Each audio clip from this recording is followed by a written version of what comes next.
De 14 meses, el mundo observa con dolor el genocidio que comete Israel en la Franja de Gaza. Los planes expansionistas del régimen de Tel Aviv también se han extendido hasta iniciar una guerra contra el Líbano y ocupar parte del territorio de Siria. ¿Cuáles han sido los objetivos reales del Estado sionista? El siguiente audiovisual de la periodista Diana Valido se acerca a los convulsos acontecimientos que marcaron Medio Oriente en 2024.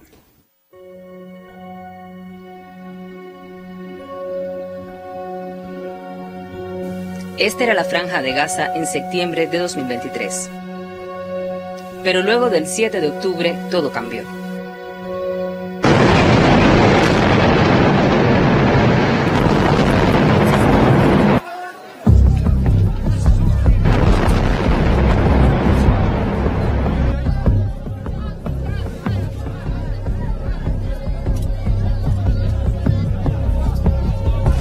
Israel comenzó una agresión sin precedentes contra Gaza en respuesta al ataque de la resistencia palestina Hamas. 14 meses después, el régimen de Tel Aviv ha lanzado contra la franja más bombas que durante toda la Segunda Guerra Mundial.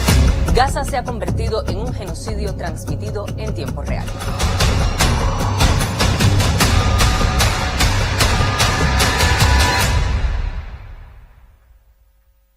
La mayoría de los medios han empezado a contar esta agresión desde el 7 de octubre, pero la verdadera historia comienza 75 años atrás. Se trata de décadas de colonización y despojo de las tierras palestinas. Gaza no es un país, es un fragmento de Palestina controlado por Israel. El 70% de sus habitantes son refugiados y la mitad del total de la población son niños. La llaman la prisión al aire libre más grande del mundo, porque sus habitantes no pueden salir. Todo lo que entra a ese territorio, desde los alimentos hasta el agua o el combustible, lo controla el régimen de Tel Aviv. Gaza ha estado ocupada por Israel desde 1967 y en 2007 comenzó un bloqueo total por parte del mismo régimen que controla su espacio aéreo, marítimo y la ayuda humanitaria que pueda llegar. El asedio, que comenzó en octubre de 2023, solo vino a concretar ambiciones expansionistas del Estado ocupante. Israeli Minister of Finance, meanwhile, Bezalel Smotrich, says Israelis will live in Gaza. He told Israel's Army Radio, "We must encourage the residents of Gaza to emigrate as they live in hardship and poverty." הממשלה תאשר היום את תוכנית תקומה לשיקום יישובי עוטף עזה. אנחנו נשקיע סכום של גדול מאוד של 19 מיליארד שקלים כדי להזניק את יישובי עוטף עזה לדורות. Esos han sido los objetivos reales del genocidio en Gaza: desplazar o eliminar a la población palestina en su totalidad para ocupar ese fragmento de tierra. Conservative figures indicate that the Israeli assault on Gaza has killed, injured, maimed, or buried under the rubble at least 155,000 Palestinians. Entire families have been exterminated, pregnant women and over 700 babies, among 17,000 children massacred. Gaza is now a wasteland of rubble, garbage and human remains, where survivors hold on to life amid widespread deprivation and disease. Los métodos usados por el ejército de Israel han buscado desde los propios inicios provocar muerte y destrucción. אנחנו מטילים מצור מוחלט על העיר עזה. אין חשמל, אין מזון, אין מים, אין דלק. הכל סגור. אנחנו נלחמים בחיות אדם ואנחנו נוהגים בהתאם.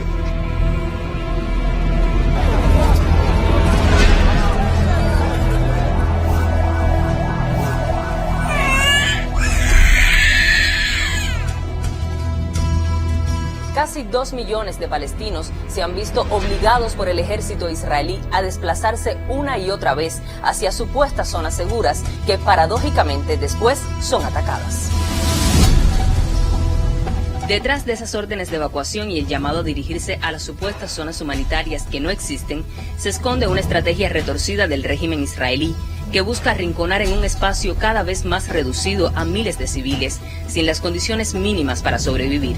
Así lo relata Bisan Ouda, una periodista gazatí que ha narrado sus propias experiencias desde el inicio de la agresión. Smelling it right now. Behind me is a bombing happened last night in a displacement spot in a Al-Mawasi area. Around me are tents where people are still inside these tents because they were told that they are in a safe area. Last night, this bombing by 5 to 6 rockets, as people told me, resulted in the killing of 40 to 50 people. People are so afraid, and the main question is where to go, where people should go. If the bombing is all over Rafah, Khan Yunis, and Gaza Strip around us, where should people go? The humanitarian zones are a lie. Where should people go? El hambre se ha convertido en otra arma efectiva para los planes de Israel. El 96% de las tierras agrícolas de Gaza fueron devastadas por los bombardeos, mientras el ejército permite que solo entre una ínfima parte de los convoyes humanitarios que llevan alimentos e insumos a la franja. En octubre de este año, la ONU alertó que más de 1,8 millones de palestinos en Gaza estaban experimentando niveles de hambre extremadamente críticos. لا قادرين ناكل ولا قادرين نشرب. انا 5 كيلو مشي علشان اقدر اوفر لاولادي كسوه. كيلو طحين كيلو. اليوم كيلو الطحين كان حقه $5. اليوم كيلو الطحين بنشتريه $20 ومش ملاقينه. ما فيش اللي عنده كيس طحين قاعد بوزعه على 70 عيله. لا طحين ولا دواء ولا اكل ولا شرب، ما بكفينا الحرب والدمار والقصف، كمان الجوع. والله العظيم الي 10 ايام ما دقنا انا والاطفال اللي عندي لقمه خبز. تخيل من 20 يوم ما بيطلعنا 20 يوم كانوا خربانه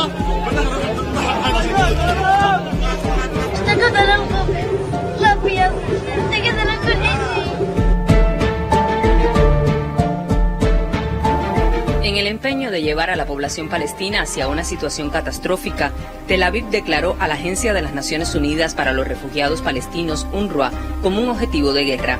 El Parlamento de Tel Aviv aprobó 2 proyectos de ley que prohibirán a la agencia operar dentro de los territorios palestinos ocupados por Israel, lo cual volverá prácticamente imposible entrar a la franja la ayuda humanitaria.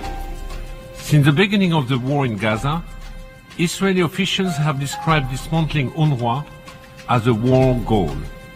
The Knesset legislation serves this objective. However, its intention goes beyond undermining UNRWA and the United Nations. It seeks to end Palestinians' right to self-determination and aspiration for a just political solution. Todo el sistema hospitalario de Gaza también se ha convertido en un objetivo a destruir. Israel afirma que la resistencia de Hamas usa estas instalaciones, pero en la práctica, el ejército sionista ha reducido a cenizas hospitales enteros, mientras miles de civiles se refugiaban en su interior o recibían atención médica. The situation now is very bad. We don't have connection. There is no internet. Sometimes we have some reason to call phone. We're on the 4th floor, and also there's a sniper who attacked 4 patients from the inside the hospital. One of them has a gunshot directly in his neck, and he has a quadriplegia, and the other one he has a gunshot in the upper. يوم 24/12/2024 طبعا بعد ليلة كانت قاسية على مستشفى كمال العدوان. منذ أمس هناك شيء جديد بدأ يتطور في مستشفى كمال العدوان، أن البولتات المتفجرة بدأت شيئا فشيئا تقترب، فتم تفجير روبوتات عدد 2 بالقرب من مستشفى كمال العدوان، يعني أعتقد تبتعد عن هنا حوالي 50 متر. فللأسف هذا الانفجار أو الانفجارات تم تفجير روبوتين، فتم إحداث أضرار جسيمة في المستشفى. طبعا هذا هو الحال كما ترى الآن. قصف من كواد كابتل شكله قريب جدا على بوابة المستشفى. هذا هو الحال. طوال الليل نقصف بهذه القنابل. الأخرى قصف قريب جدا. شظايا تتناثر الآن ونحن نتحدث أمام مشهد ومرأى العالم. هذا هو الحال. طوال الليل نقصف بهذا الشكل. El Kamal Adwan en Beglaya era el último gran hospital en funcionamiento en el norte de Gaza. Justo después de esta denuncia realizada por su director, las fuerzas del ejército atacaron el hospital y obligaron a pacientes y médicos a salir de la instalación. Ningún lugar parece ser lo suficientemente seguro para protegerse de los bombardeos israelíes. Today there are over 1,000 people sheltering in this facility. People are living among the destruction. They're living in these rooms. The walls are blown out. The stairs are blown out. It's 3 stories high. And all the way through, there is structural damage. The walls are caving in. The ceilings are caving in. And families are forced to shelter here because they simply have nowhere else to go. UNRWA continues to provide as much relief as possible. They provide flour. They provide dignity kits. But they cannot protect people. They cannot ensure people's safety. This is a UN-protected building, and it is completely destroyed, completely damaged. And this is not only UNRWA school. There is over 85% of our facilities in the Gaza Strip have been hit. Israel ha tratado de impedir que se conozca la magnitud de la catástrofe en Gaza. La prensa internacional no tiene permitido entrar, pero cientos de periodistas palestinos han mostrado al mundo el genocidio al que someten a su propia gente. Más de 200 profesionales de la información han sido asesinados por Israel. Sus reportes sirvieron como evidencia junto a los informes de la UNRWA para testificar los actos de genocidio en Gaza. Israel se planteó como uno de sus principales objetivos destruir a la resistencia palestina de Hamas. Bajo esa excusa, ha ejecutado una estrategia de tierra arrasada en la franja, unido a la cacería selectiva de sus principales líderes.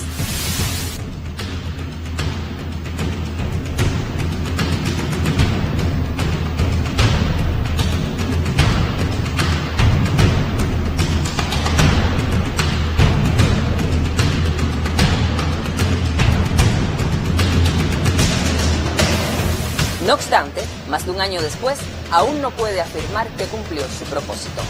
Hablemos ahora de la posición de los organismos internacionales. 3 meses después de que Israel iniciara los ataques contra Gaza, la Corte Penal Internacional le ordenó tomar medidas para supuestamente prevenir un genocidio. En ese momento, la cifra de muertos por parte de Gaza ya sumaba 25.000. La demanda presentada por Sudáfrica exponía evidencia sobre la grave situación que ya enfrentaban los palestinos en el enclave. Tel Aviv ignoró el dictamen y continuó sus operaciones por aire y tierra, devastando todo a su paso. Sudáfrica esperaba, la última vez que comparecimos ante este tribunal, detener este proceso genocida para preservar Palestina y su pueblo. En lugar de ello, el genocidio de Israel ha continuado a buen ritmo y acaba de alcanzar una nueva y horrible fase. En noviembre, la Corte Penal Internacional emitió órdenes de arresto contra el primer ministro de Israel, Benjamin Netanyahu, y su anterior ministro de Defensa, Yoav Gallant, por crímenes de guerra y lesa humanidad. Los jueces consideraron que ambos políticos usaron el hambre como arma de guerra, privaron intencionalmente a la población de la franja de agua, electricidad y asistencia médica, y sobre todo ordenaron ataques deliberados contra civiles. צעד אנטישמי שיש לו מטרה אחת, להרתיע אותנו ממימוש זכותנו הטבעית להגן על עצמנו מול אויבים הקמים עלינו להשמידנו. Mientras tanto, en Gaza,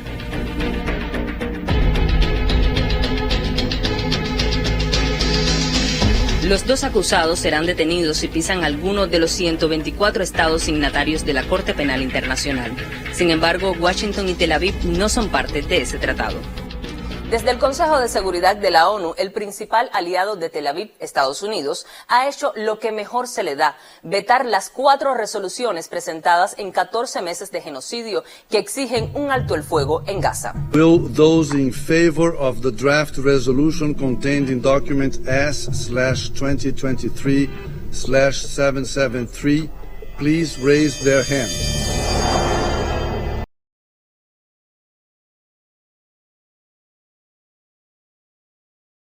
Will those against?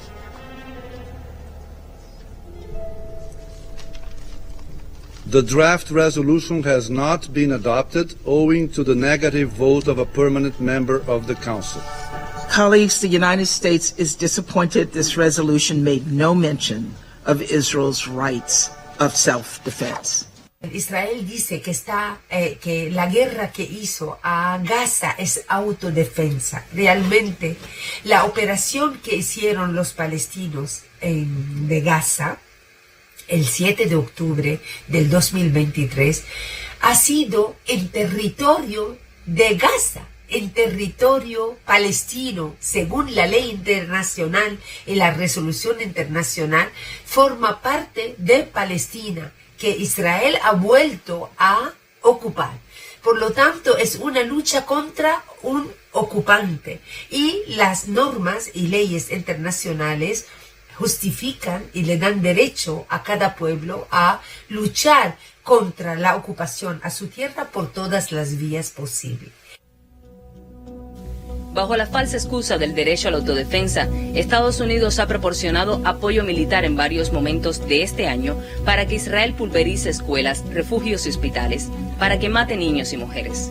Cuando la justificación de la autodefensa no les funciona, entonces usan otro pretexto. We could not support an unconditional ceasefire that failed to release the hostages. Fue muy interesante oír al representante estadounidense cuando dijo que la resolución no contiene la liberación de los rehenes, porque sí la contiene.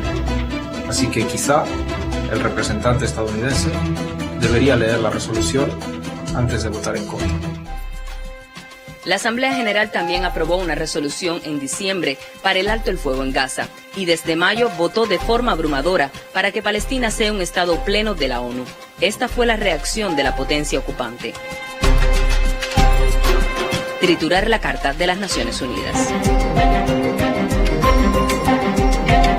How did we get here? Impunity. This is the key word to understand the barbaric scale of that the Israeli genocide has taken. Since its birth, Israel has never been held to the same standard as most of the members of the international community. Israel has defied countless General Assembly, Security Council resolutions, International Court of Justice advisory opinion, and has targeted UN personnel and facilities, and also declared personas non grata, not only me, but the Secretary General himself, without ever bearing consequences. There are never sanctions on Israel. Judicial processes are either ignored or circumvented, and trade continues, and diplomatic ties remain intact.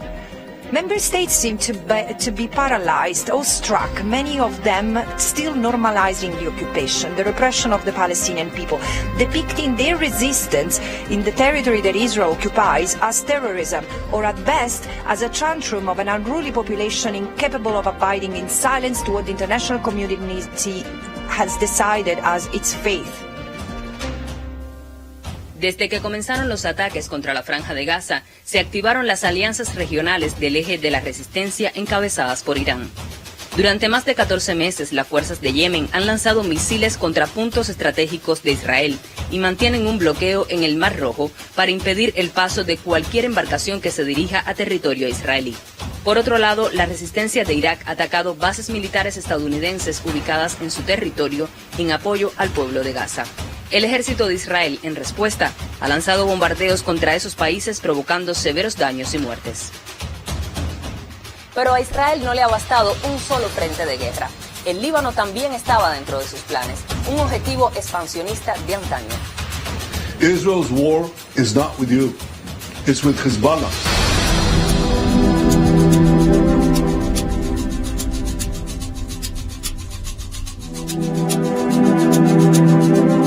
La confrontación entre Israel y el Líbano comenzó casi al unísono del conflicto en Gaza, desde el 8 de octubre de 2023, con el inicio de las operaciones militares en la frontera entre la resistencia libanesa y el ejército del ente sionista. Hezbollah atacó objetivos militares y asentamientos israelíes en apoyo al pueblo de Gaza. Más de 60.000 colonos tuvieron que abandonar esa zona.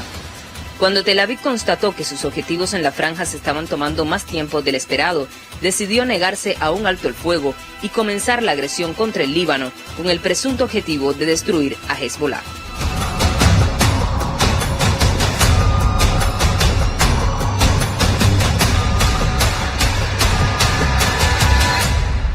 القلق من إمكانية أن تذهب هذه الجبهة إلى تصعيد إضافي أو إلى حرب كاملة، أو القلق من أن تتدحرج هذه الجبهة إلى حرب واسعة، وهذا احتمال واقعي ويمكن أن يحصل، وعلى العدو أن يحسب له كل حساب. وهو يحسب له كل حساب. هم عبروا عن ذلك وتحدثوا عن ذلك. El líder de Hezbollah tenía razón. El preludio llegó con múltiples atentados al explotar de forma simultánea en varias regiones del país miles de equipos de comunicación. Los ataques dejaron 37 muertos y 3.000 heridos. La guerra era inminente. Poco tiempo después, Israel lanzó un bombardeo contra el suburbio sur de Beirut. Derribaron 7 edificios buscando matar al hombre que por 30 años dirigió la resistencia libanesa, Hassan Nasrallah. El estruendo se escuchó el viernes en todo Beirut. Y hoy Hezbollah confirmó que el bombardeo le costó la vida a Hassan Nasrallah. Okay, I need to bring you some breaking news that we're getting in just in the last few seconds. The Israeli army has officially announced that it has killed the head of Hezbollah, Hassan Nasrallah. Comenzaba de esa forma otro capítulo de guerra para el Líbano. Los bombardeos, al igual que en Gaza, devastaron grandes extensiones del país y dejaron cerca de 3.500 muertos. En ese contexto, Irán lanzó más de 200 misiles balísticos contra las bases militares de Israel. El ataque fue la respuesta contra los crímenes israelíes en Palestina y Líbano. La Guardia Revolucionaria de Irán había advertido que no dejarían pasar impune el asesinato en su territorio del líder palestino de Hamas, Ismail Haniyeh, y el atentado en Beirut contra la máxima dirección de Hezbollah. Ambos crímenes responsabilidad de Israel.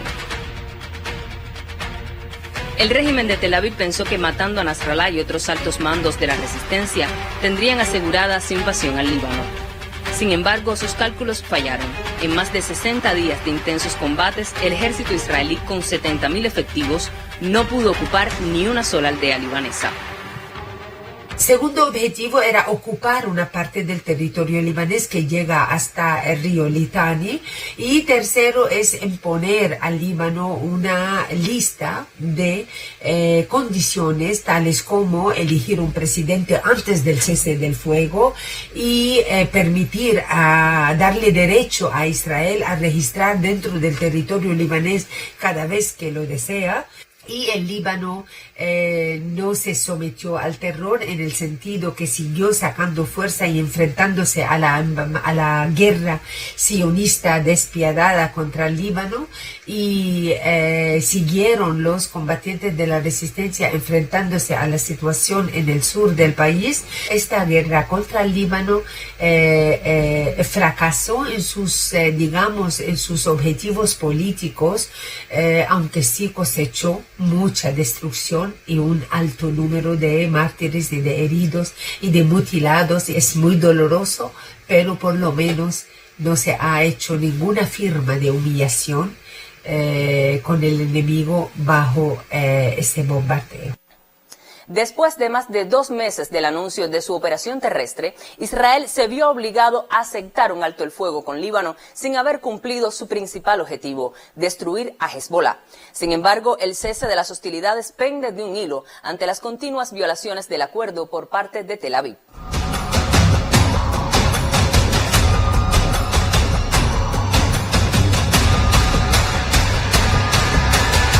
El mismo día que inició el alto el fuego entre Israel y el Líbano, comenzaba un tercer escenario de operaciones bélicas, esta vez en Siria. El ataque que inició por Alepo coincidió con la afluencia de grupos extremistas a través de la frontera norte, que misteriosamente contaban con amplia tecnología militar, vehículos y armamento pesado.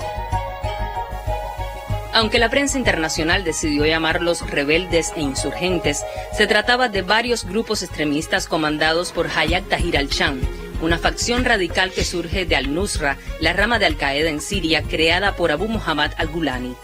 HTS, por sus siglas, es considerada como una organización terrorista por el Consejo de Seguridad y Estados Unidos.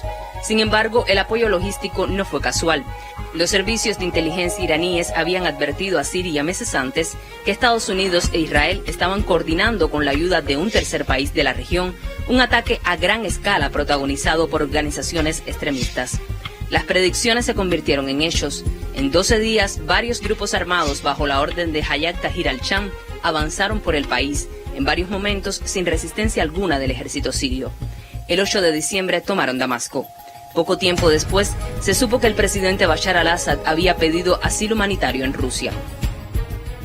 ¿Cómo fue que salió de allí? ¿Quién lo sacó de allí? ¿De qué forma se sacó de Siria? Nadie sabe todavía, nadie tiene ninguna información. Solamente la gente vieron un comunicado que salió al cabo de 5 o 6 días. Ese comunicado no se parece a los comunicados que hacía Assad ni que hacía la presidencia siria, y luego de 24 horas se retira ese comunicado del sitio web donde se publicó. Por lo tanto, hasta este momento nadie sabe cómo en realidad fue la historia de la salida de Assad y el derrocamiento de todo un establishment. El mismo día que las fuerzas de Hayat Tahrir al-Sham tomaron la capital, Israel inició el despliegue hacia la zona de amortiguación en el Golán sirio ocupado. También bombardearon gran parte de la infraestructura militar de la nación árabe, aun cuando sabían que el ejército no respondería porque el gobierno había caído. Siria nunca fue un detalle insignificante en este plan del nuevo Medio Oriente. Siria siempre ha sido un eslabón principal en lo que es el eje de la resistencia, porque a través de Siria se facilitaban el armamento y las municiones a la resistencia en el Líbano. Israel ha ocupado hasta el momento 500 kilómetros cuadrados del sur de Siria, pero el gobierno de transición permanece en silencio. En cambio, la administración actual pidió a las tropas rusas que se retiraran del país. A los pocos días informó que las facciones de la resistencia palestina que se encuentran en Siria deben entregar las armas y hasta el momento ha mantenido un distanciamiento con el gobierno de Irán. Abu Mohammad al-Gulani, el líder de HTS, ahora conocido como Ahmed al-Shara, ha cambiado la ropa de campaña por los trajes. Intenta modificar su imagen y discurso ante el mundo. De hecho, pocos días antes de la toma de Damasco, habló sobre sus supuestos objetivos respecto a Siria en una entrevista con CNN. You know, listening to you speaking, you've gone through quite the transformation. Once an Al-Qaeda leader, your group has had affiliations with Al-Qaeda, with ISIS, and now you are projecting this image of a moderate leader and a moderate group. What is HTS right now? Hayat Tahrir al-Sham is one of the factions in the region, just like all the others. Now we're talking about a larger project. We're talking about building Syria. Hayat Tahrir al-Sham is merely one detail of this dialogue, and it may dissolve at any time.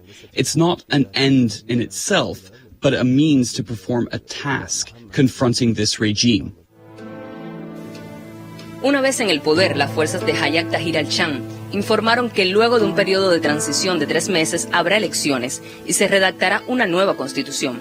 Pero muchas cosas pueden pasar durante ese tiempo. Los diferentes grupos armados que llevaron a cabo la operación para derrocar al gobierno sirio tienen intereses diferentes, por momento incluso contrapuestos. Hasta ahora los cargos designados para ministerios y gobernaciones son figuras afiliadas a Hayat Tahrir al-Sham.